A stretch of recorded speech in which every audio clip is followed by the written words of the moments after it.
В Башкирском государственном театре кукол продолжается подготовка к новому 91-му сезону, премьерой которого станет спектакль «Золушка». В чем уникальность этой постановки и чем еще удивит новый сезон, расскажет Анна Морозова.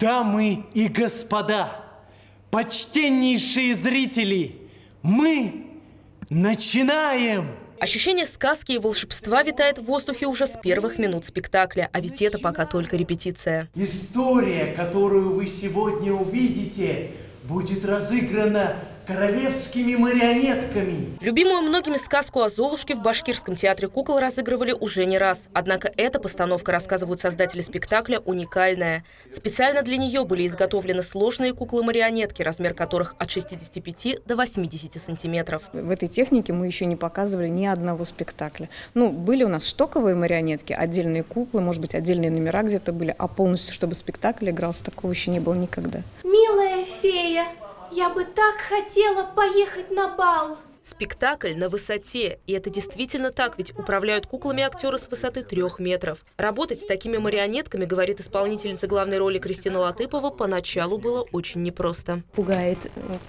как же я с ней справлюсь, еще на высоте, а вдруг что-нибудь не так получится, когда ты к кукле уже привыкла, и ты, как получается, свое сознание словно переносишь в нее. Автором идеи создания спектакля с помощью марионеток является актриса театра кукол Надежда Беззубова.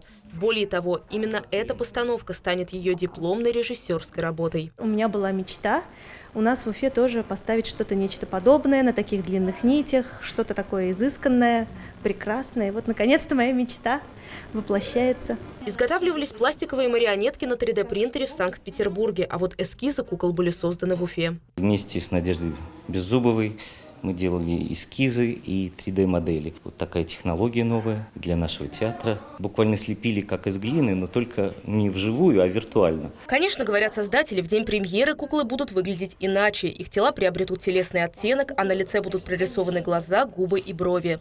Также впереди изготовление париков, костюмов и платьев. Подготовка к спектаклю идет полным ходом. Многие декорации еще предстоит смастерить. Однако, пожалуй, главный элемент спектакля уже готов. Вот такая туфелька, украшенная камнями Сваровски. Помимо Золушки, главной героиней спектакля создатели также с улыбкой называют тыкву. У нас каждый предмет, каждый реквизит – это как персонаж спектакля. И тыква тоже будет не просто предметом, она будет живая, она будет двигаться, это тоже будет кукла. У нее есть вот подвесы, это будет марионетка тоже. И спектакль «Золушка» не единственное, чем удивит зрителей театра кукол в новом сезоне. Сразу же после «Золушки» мы приступим к работе над новогодним спектаклем «Щелкунчик», премьера которого по традиции ожидается в декабре. Обе премьеры пройдут на сцене Башкирского государственного театра оперы и балета. Однако по плану уже в 2023 году любимый многими уфимцами театр кукол вернется в родные стены. Сейчас в здании на проспекте Октября продолжается реконструкция. Анна Морозова, Александр Соболев, Вести, Башкортостан.